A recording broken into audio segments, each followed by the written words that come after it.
Hello and welcome back to the Renewables podcast. We are here again in studio. We've got a very special guest with us, but before we get to that, how are you doing, Sam? I'm good. We're nearly to the end of the week. Looking forward to a little break at the weekend, and yeah, a bit of time away with the kids and the family, which would be nice. But yeah, a full-on week. What about you? Yep, same. We've had a very difficult week. We're talking pre-record now. It's felt like a month. I think we can both sympathise on that regards. Yeah. But we have got Jason Howlett back with us. And Jason has been up to a few things since we last had a conversation. But before we dive into the finer details, how are you doing? Good, yeah, great to be here. Last time you came to see me, so it's good to come and see your studio. Yeah, Fantastic. we were just trying to work out if you were the first repeat offender here on the podcast. Like, Yeah. If you're the first person to be back, and we think you can take that crown. I think we're Yeah, happy with there that. you go. There's an honour, isn't it? So But, so thanks for having me again. Absolutely fine. Absolutely, it's great to have you back and up to new tricks. And I think we're all keen to hear what you've been up to really since that sort of into that kind of podcast at Give Energy and what have you. So what's been happening? Yeah, loads, hasn't there? Since when did we do that? It must be 9 months. Did it say that? It's a while, isn't It's it? been a while. Yeah. Yeah. I left Give in March. And I handed in my notice in December, so it was way before. So it must be a year ago since we. I think we it was. probably There was did this. Halloween decorations up in the reception. Was there? I There you remember go. So it those. must have been about a year ago we did this. So yeah, what a year. I left Give Energy, took that decision. The journey with Give Energy had been fantastic for 3 years. Been one hell of a ride. So growing the business as we talked about, globally and really taking that business. But I guess with and I've worked with founders before, and I guess you get to that point where what you want to do with the business doesn't necessarily align with what the founder wants to do with the business. So I took that decision that okay, if the business isn't going to go the way I want it to go, then best that we sort of call it a day. So I went through that. On a personal level, I actually worked an extra week over and above my notice period because I was so focused on leaving the business in the best possible way. So I ended up extending an extra week to leave the business, hopefully in the best way as I could at the time. But it was also to really then start embarking on what I've now done, which was the Energy Storage Association, which I've now founded with the help of Give and a number of others. So yeah, it was a tough decision because when you put so much, you know what it's like, you put so much effort and energy into something and you go, I just want it to be successful, and leaving was really sad, but it was the right time for me. Yeah, a bit of a wrench, I can imagine, because that had been your baby through those 3 years and you built the team up to where they were and Absolutely. venturing out to start your own initiative all over again. And I've noticed you very active on social media, especially, and passionate about what you're doing. I think that comes through. And the driving message I think I'm getting from you as an observer is that you've seen a need for this association you've created. So what exactly is the association, I guess, to strip it right back to the beginning? So the Energy Storage Association was a concept, I suppose, 2 years in the making. So it was something I wanted to do. I felt there was this gap.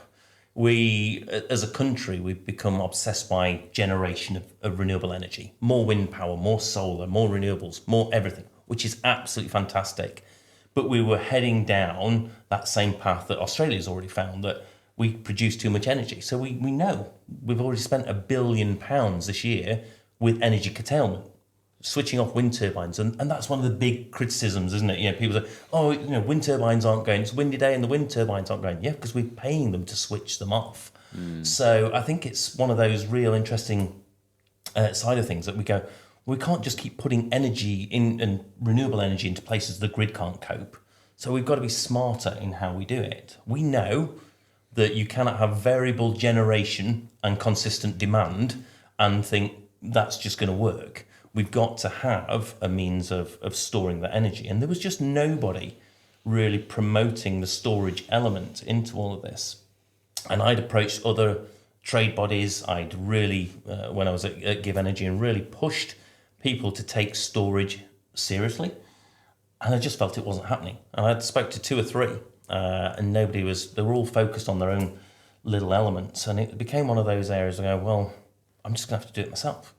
And I spoke to a couple of manufacturers, a number of manufacturers, some who were like, yeah, we'll get behind it. And it's one of those interesting aspects that when you really push comes to shove, when people do put their money behind it, then that's when you know you've really got it. So, yeah, we got a number of manufacturers, Octopus Energy, and a couple of universities. So we've got a real broad spectrum of people who are going, this is a space that we need to promote and do more. And I feel that the one thing it's really important to get across is we're not just about electrical storage, we are about energy storage in all its forms, in all applications, be that behind the meter, or be that utility scale, be that geological storage, being geological thermal, geological hydrogen, with green hydrogen, and then storing it through in the Earth's within the Earth that we can do. So it's trying to represent all parts. Now there are some niche parts that are covered, the others, but there's nobody trying to represent the whole sector, and that was the real gap. And the more we've been promoting it, we launched it officially in June. That was a challenge. It probably took me about 6 months from going, right, we're going to do it, and knowing I was leaving Give, it was like that 6 months to actually physically being able to. It was quite a challenge. And bank account was the one big thing that was like trying to get a bank account for a trade body is ridiculous. Trying to get a bank account in business is hard, but when you're a trade body limited by guarantee, which is which is what trade bodies are, most banks don't want to touch you. And then when you do get them, you've got the hurdles you've got to jump through. And obviously you can't do anything until you've got a bank account. So people can't, the founders couldn't give me money to put in that bank, and I couldn't then start paying people to do little bits and pieces. So it was a real challenge getting it off the ground. I bet that was one of the things you never even thought would be a problem when you created it. It'd be last at the bottom of the list, wouldn't it? But I mean, there's obviously a need for this. All the things you've just listed, it makes perfect sense as to why was nobody ever doing this before. That's one of the first things I'm thinking. And is this more a view to kind of affect policy, so a government scale, or is this aimed at educating consumers, or is it a bit of all of those things? It's a bit of all. But the primary element is really raising profile. So raising the profile of storage, which I was trying to do and have been for a number of years, but really bringing together the lobbying side of it, working with DESNZ. And it's really interesting because DESNZ are very active supporters and are part of our working group. And we're like, great, now we've got somebody we can talk to. Because we know when things have been put out there in the industry for consultation, they might engage one or two manufacturers, but there hasn't been a trade body to link that all to and represent the industry. So this has been one of those really interesting, the reception I've had from DESNZ, from NESO, from Ofgem, National Grid has all been great. We've now actually, so that really reinforced that it's been a massive gap, and I don't know why it hasn't been filled, but like everything, that was the opportunity. But it is that lobbying, it is the influence. I talked about it a number of times recently, and it's an awareness that's only become a conscious awareness recently. We expect MPs to know everything, and I'll write to my MP, be it an education problem, a foreign policy problem, be it whatever. And we expect our MPs to know. Well, they're not all renewable experts, funnily enough, our MPs. And so helping them to understand this and change policy. We've got a very supportive government at present, but a lot of people don't know. So how do we help educate our parliamentarians to drive the right policy and drive the right decisions? So we've been able to already get involved with the Warm Homes Plan, which hopefully will come out very soon. We've been consulting on the flexibility roadmap. So we've really been pulled, and it was quite interesting that I was representing the ESA before the ESA was even formally announced, because there was such a pull already from some of the Whitehall departments. Yeah, so for people that, if we take this back a step, so for people that see these associations and see these groups out there in the world representing all sorts of different things, so to really nail down what an association is and does, you mentioned about lobbying and standing up for in this case energy storage in all its different forms.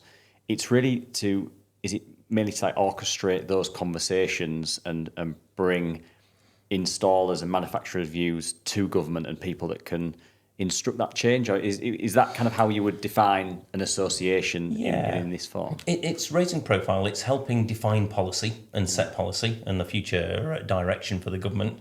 It's also enabling best practice and people to work together. The networking side of it is really important, and bringing different people together. But it is very much around trying to set the agenda and promote the agenda, and recognise that what we all know is that batteries and energy storage in all their different forms are critical in what we're doing. So yeah, it's very much that way. So the problem that you kind of that you saw before the SA was born, if you like, was that there wasn't that combined and that joined up thinking between all the different areas of government, of industry, to kind of come together and go, how are we actually going to make the best use of energy storage, because it's this really vital linchpin in generation, distribution, and kind of backup as well, all that sort of stuff.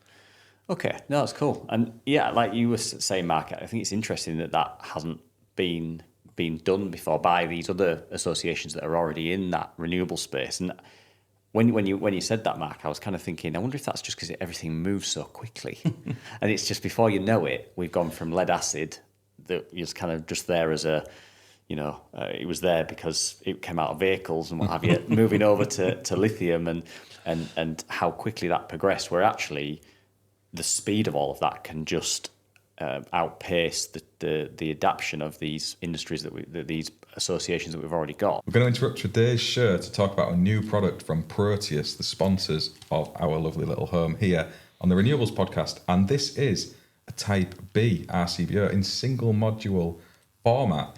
And this is a super exciting development, I think, in the world of switchgear for us as installers.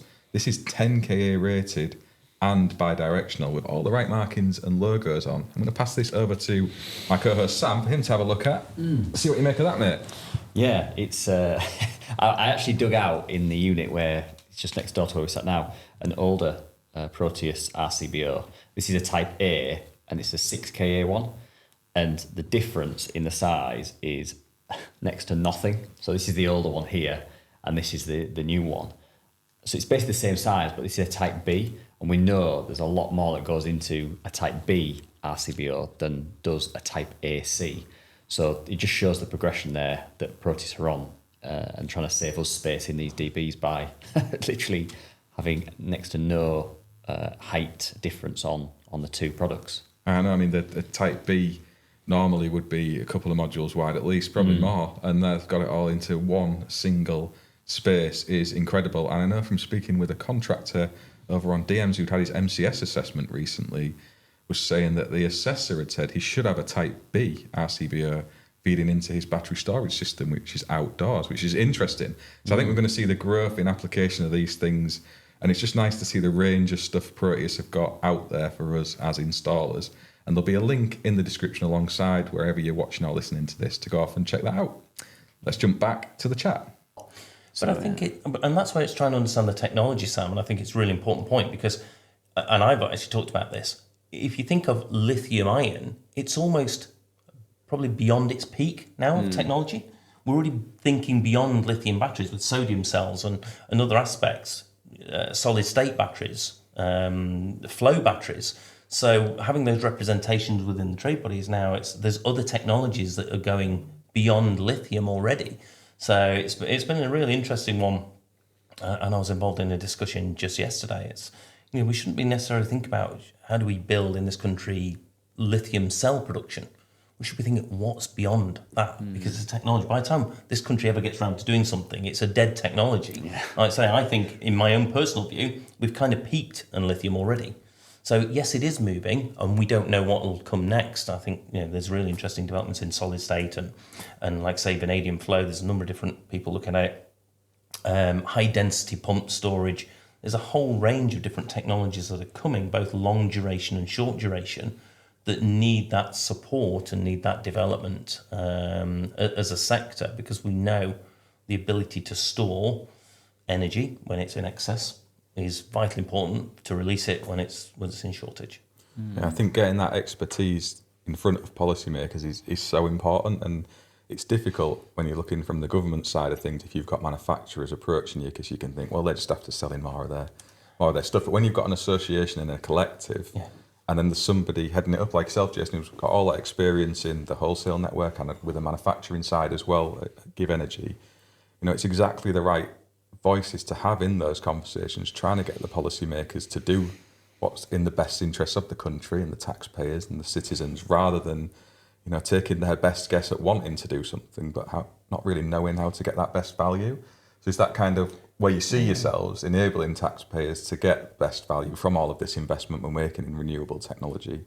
Yeah, absolutely. And I think, given my background, I've worked for another battery manufacturer before. It was funny you said about lead acid. I've worked with lead acid and fiber nickel cadmium technologies in different applications when I worked with Hoppica, and I've also worked with pumped hydro when I was at Severn Trent Water.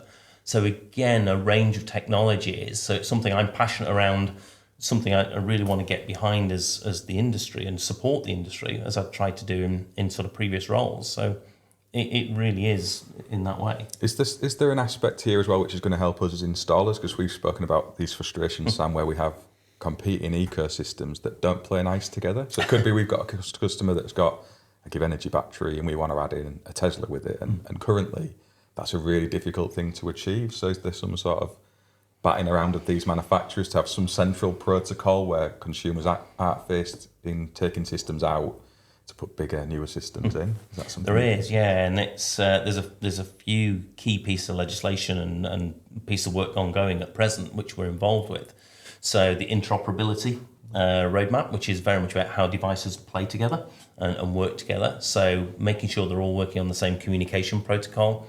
So a bit which you've got DESNZ working on an interoperability piece, but you've also then got people like Mercury who are working on the Mercury standard, which is more than just the UK.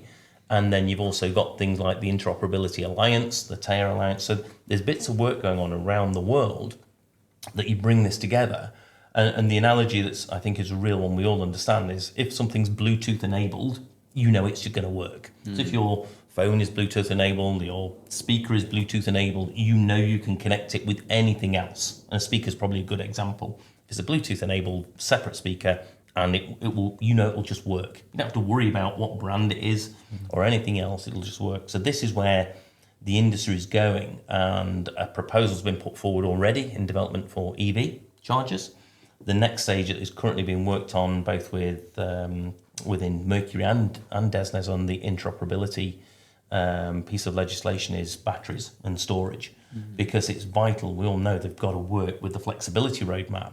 And that was a real important piece of legislation, I think, for storage, because it's the first time I ever feel that storage has been put at the heart of the thinking for the clean power, next stage of clean power and sort of net zero, because it's now saying, yes, we know we've got to have flexibility in the grid, and we know we've got to release the energy from storage and be able to put it into storage, which includes vehicles as well as a mobile battery, if we think of EVs as a mobile battery. So all these things are starting to come together. And I think we've already had some real good traction in some of the interactions we've had. So it feels the perfect time with which we're engaging. But it's almost, there's so much we have to already start to engage with. And it's, but it just reinforces it was the perfect time to do what we've done and launch it. And in terms of when you're speaking to these manufacturers, when you're speaking to them about kind of a common protocol like the Bluetooth analogy, which is a great analogy to kind of simplify it down, do you find that they're a little bit resistive to that, or do you find that actually they want a common protocol? Because we've discussed, Mark, before where, and it might have been the same when you were at Give, these companies want you on their ecosystem, so you buy their EV charger, or you buy their hot water diverter or whatever it is. And so I'm trying to think, well, I wonder if manufacturers are excited about something like a common protocol because they can potentially get customers from other manufacturers, but then also on the other side of that, they may lose customers on their side to other manufacturers. So what's the kind of feeling out there for these sorts of changes? Are they excited about it? Yeah, pretty much everybody now is on board with that. I know, like say, historically there's been people who try to have a closed system, and I don't think that's necessarily worked for them in the longer term, because people do want that choice. So So as much as everyone tries to lock people down and go, right, I just want you on X system, so therefore you have to buy all of my system for it to work together. I think it's really important that consumers have choice, and as things progress, they've got to be working together because, so generally, most manufacturers are really starting to get on board, and we've got more signing up literally all the time. Got a backlog of announcements to make on sort of social media. Any exclusive? Many. Couple more coffees we'll have it. But by the time I don't know how quick this gets out. I might have already released some of them. But no, there's some. We've got some great more members to announce all the time. We announced Good Energy recently as another energy company getting on board. Got a really exciting one. The British Geological Survey getting on board with us as a member, looking at that long duration. So which is fantastic. I think that'll probably be announced before we go live on a sort of thing with this show. But I don't know if we're announcing that tomorrow or not. So we won't be out that quick. So no, exactly. But no, we've got some real good members. But I think it's quite interesting when I've engaged with some other manufacturers who are more resistant to, and particularly one of the big passions of mine that I think we talked about previously, like the cybersecurity, because this comes with the interoperability. And DESNZ and NISO are working on that cybersecurity element because, as I touched on before, it's great when things are working together for good, but what you don't want is those assets all working together and being used against the network. So that the more we connect our network with these devices, the more at risk it becomes. So DESNZ have got a plan to have some cybersecurity elements within the sort of protocols by 2027. I've already said I think that's a bit too slow. I think we've really got to be very, very certain and sure about how we develop our system. So again, it's one of those elements that we've got to factor on. But I think all of this is what we want is that installers know that they're able to install good equipment, that it's working to the right standards, it's working in the right setup. So I hopefully it develops a level of trust for installers that will go, right, these brands are trying to work for the good of the network and working collaboratively with the industry. And I think that will just help. And I think one of the other big things that we want to try and do, and it's further probably in the roadmap, is you must have it all the time. You take on a new brand, you've got to do their training, you've got to do this, and we've got to try and simplify that for installers. You don't need to be doing training for this brand and that brand. How do we widen that and make it easier for installers to install any brand, and it just then works. So simplifying that, and that might be somewhere where part of your other ventures come in, because I think it's really important we again make it as easy as possible for people to get into doing this well and fitting it well, and things we talked on the last episode. I know we would have done like PAS 63100, which is a real example of only a couple of manufacturers took part in that consultation because it wasn't widely known and wasn't widely understood how important it was. But how do we then work then to make sure, as we've covered before, what happens where you can't comply with that legislation? So again, offering installers some advice and some support and some guidance that says, we want to adopt here, but where it's impossible, we've got to aim there, and it cannot be lower than that, because we always aim for that. But there are applications where you cannot do what you're trying to do. So then what? So where's the guidance? And that was always one of our big challenges with PAS previously. What when you can't? Because it's easy to say this is the standard. And nobody ever said to me, well, if you can't do that, what do you do? There is some issues with the PAS in certain applications for sure, and we got into that on that episode. I knew education would play a part in what you're up to, Jason, because I know you're passionate about education more widely anyway, so I'm not surprised to hear that. And what you just said there, 2027 is probably the government sprinting, to be fair. That's fast for them, isn't it? They're now fast at doing anything historically.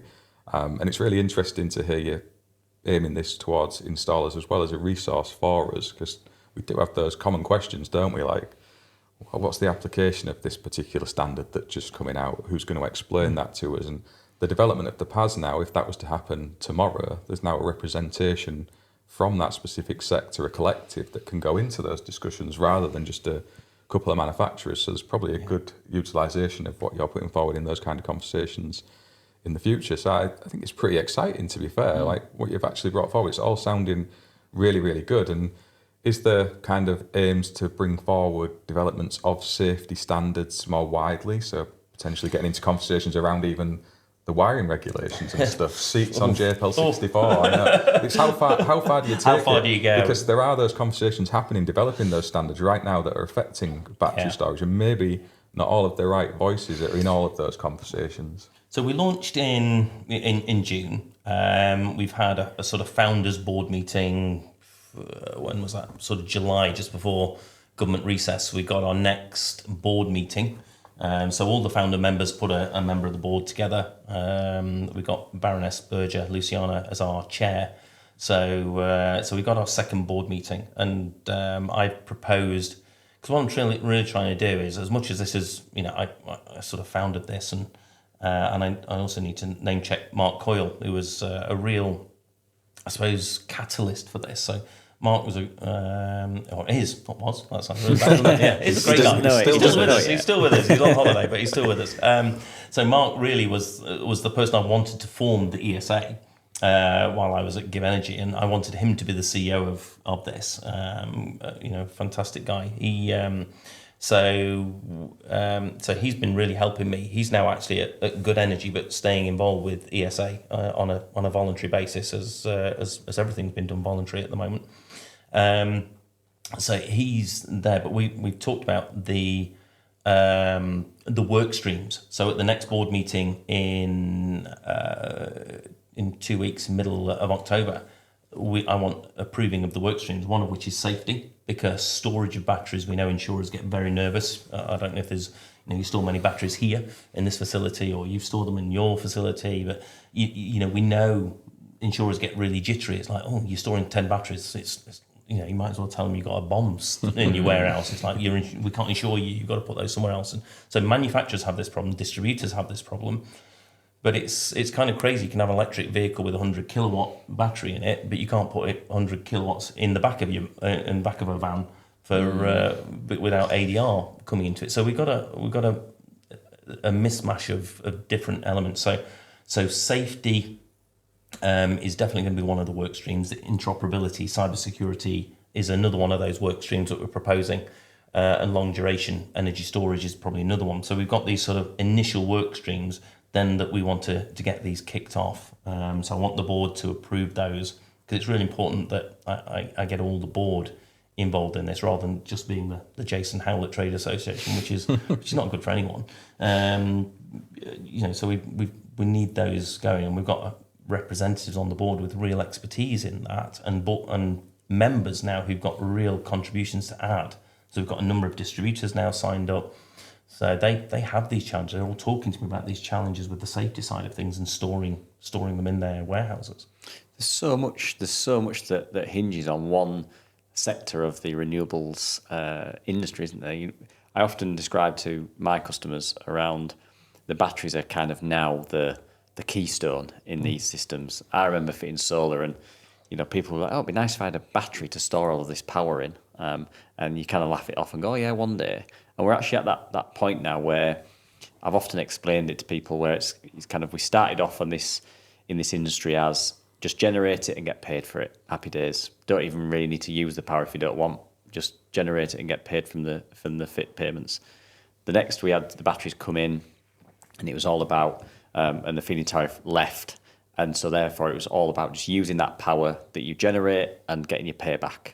But we're entering this world now where there's another arm to it, which is about buying and selling the power on the grid, backing up your home, because that's become more affordable. And so suddenly, when you start to have these extra arms in, I suppose what you're probably finding is that you've got a lot more interests in one piece of equipment. It's still a battery, but you can just do more with it.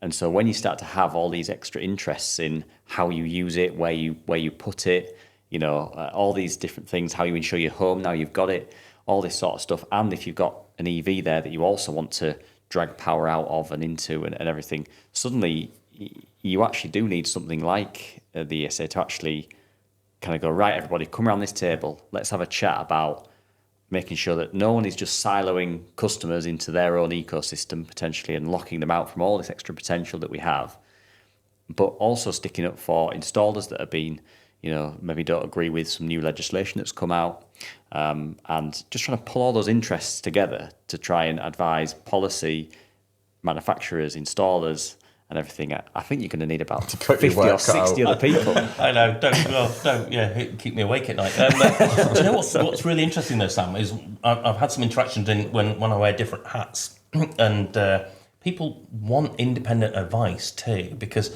they almost say, if a manufacturer tell me, they're only going to tell me, my product's the best, because if I was sat here with my old Give Energy hat on, I'd be, my product's the best, and who's going to believe me? And you might install X, Y brands, you're there, and so, and this is one of those things. The best products for the individual could change and vary. So where do people get the best advice? And to know that, yes, storage is probably a no-brainer. I think we've all, as you just touched on, I think as we've seen energy prices vary, and it's interesting that we're going to get to probably half-hour billing and charging and rates, the flexibility contracts are already there with Flux, but that's now, with the legislation changes, that's actually coming even more.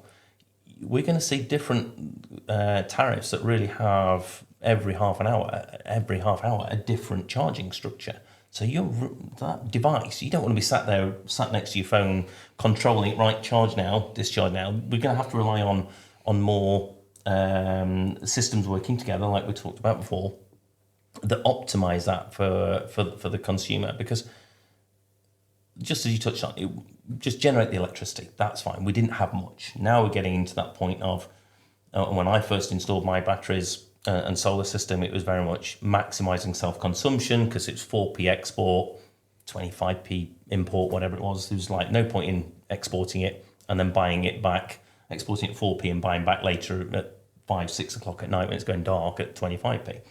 Then you saw this that as the pricing structure changed, 7 pence electricity overnight, 15 pence for export. Now it's like, well, I don't actually want to use any of my own electricity. I'll export everything I can out of my battery. I'll sell it, what's in my battery towards the end of the day at 15p, and I'll buy it back at 11 o'clock, half 11, whenever it is. I'll buy it back at 7p. And we're getting into that trading. Now we're going to get to that real sophistication here. And that's really where it has to be, because I know that the way we have it at the moment doesn't actually help the grid, but energy storage has to help the grid. And this is one of the elements that the flexibility roadmap talks about here. Is there's no guaranteed payment for that, having that device able to help the grid. I think what we're going to see from the flexibility roadmap that was produced about 2-3 months ago now and issued, is that people are going to start to see guaranteed payments, that if you have your battery available to help the grid, it can take energy, it can release energy as and when the grid needs it, you will be rewarded. And that helps the payback models. When you're out there selling it to customers and you go, well, yeah, you could earn this, but it's a variable amount. You can't bank on it. The demand side reduction payments that were there, I mean, people will still talk about £4.10, £4.20 a kilowatt hour of energy. Yes, it was available. But then last year it wasn't, because the grid didn't need it as much. So and the government's getting to grips with this, of understanding that they've got to have more certainty to enable people to have those payback models that everyone can get to. And the more we can then help people understand that and be a bit of an impartial support to installers, going, yeah, this is why it makes sense to install a battery. That's it. Look, this is what the ESA is saying. It's not just me. I'm not just here to sell it. There's an impartial team here. So hopefully we're going to your point, I do need more resource. I'm doing this all voluntary at the moment, which it's a huge commitment, but I'm so passionate about it. I don't take a penny from the ESA. That's not what I was doing it for. It wasn't to give me a job. It was actually to effect change. But hopefully the board will agree with me. I know they do. But to add some resource. So hopefully we'll add a couple of people to help myself and Mark, who's been doing the policy, as I touched on before. So he's doing all the policy stuff. We'll add people into this that will really start to drive the working groups and drive some of the stuff I want to do and develop a kind of real roadmap for the ESA to support the manufacturers, to support the distribution channel, to support the end user and the installers, to really try and work together for everybody.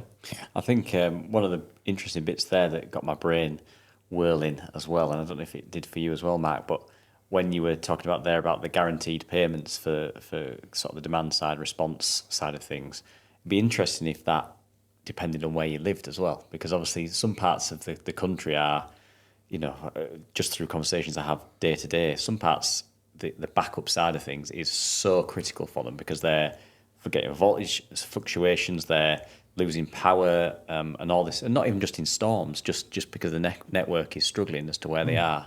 And so whether or not there's like a value level of that power being there, because that might be one of the main deciding factors for a customer. We can look at where they are and go, oh, actually, they guarantee you X amount of year per kilowatt that you make on that you can put on stream for them, and therefore that means that you're going to get guaranteed X amount per year because as long as you give them, 10% of your battery storage to help back up the grid, and that's going to improve the network for that area, because if they have 50 people, 100 people doing that, it's a lot of power.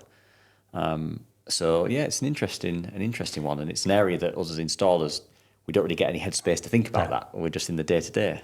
And it's really interesting because actually there's a DNO that I'm aware of working with an energy company who are just installing batteries into people's homes, particularly who are struggling with their energy bills. They're providing them a battery, working with the DNO to help the grid. So it is at that real point, because there are areas on the grid already under duress. And so they're actually combining with an energy company with a local authority, and then going, right, we'll put batteries, no solar, purely batteries into these homes, help the grid, help the person with their energy bills, and that's all being done. So it's a bit of a pilot going on at the minute, but it's again the importance of storage in certain parts of the grid. And if every home had a battery, we take away and business, all these factory units around here all had a nominal storage capacity of 10, 15 kilowatts. Homes 5 to 10 kilowatts, businesses 10, 15 kilowatt hours of storage.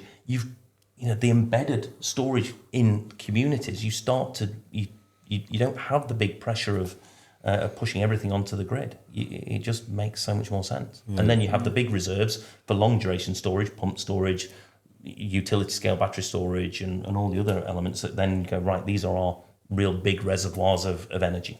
Such an important step to try and achieve, because not discrediting the government too much, you can see that them pumping all these grid battery systems onto the high voltage networks and stuff, and kind of maybe neglecting investment at the residential and commercial scale that you've just outlined there, Jason, and you probably get the best value for money in doing more of that. I don't say that's an installer who'll be fitting some of this stuff. I just think genuinely that's probably the best approach to avoid having to spend massive upgrades on our local distribution, digging up streets, running new overhead cables in, updating transformers. There's maybe cost savings there from just doing what you've outlined, I think. Absolutely. And it's getting that kind of advice into government and into the consumer base as well, that we do have these technologies available to us, and it maybe doesn't involve building massive wind farms out in the ocean and huge solar arrays out in fields across the country. We can solve a lot of our problems maybe with some small batteries in our homes. Yeah, I think so. And I think I'd go even one step further. I think it's absolutely essential if we want to completely electrify the country, or as much as we can do.